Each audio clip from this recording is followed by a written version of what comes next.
নমস্কার বন্ধুরা, আবার একটা বন্যার ভিডিও করলাম ছোট করে, একটু সকলে দেখে নেবেন।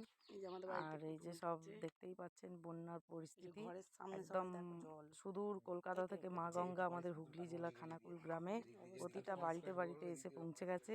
একদম দুয়ারে দুয়ারে এসে মা গঙ্গা আমাদের উপস্থিত হয়ে গেছে। আর বাড়ি থেকে শুধু পাটা বাড়ানোর অপেক্ষা, একদম নৌকা তড়ি সব রেডি আছে। হ্যাঁ, ঘুরে আসতে পারেন। আর তবে পেটে কিল মেরেই ঘুরতে হবে। আর এই যে দালানে উঠে গিয়েছিল জল, বর্ডারটা দেখে নিন, নেমে গেছে, এখন একটু কমে গেছে জল। আর এমন পরিস্থিতি, ওই যে বাড়িটা দেখছেন, ওরা ছাদে বাস করছে, এখন ওদের বাড়িতে জল ঢুকে গেছে।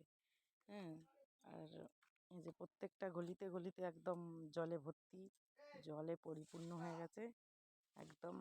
আর কাঁকড়া বিচের আড়ত, কাঁকড়া বিচে যেখানে সেখানে কাঁকড়া বিচেতে অ্যাটাক করছে। এটা আমার এই যে এত দূর দেখছেন আমার পা আছে, ওখানটা অবধি জল উঠে গিয়েছিল।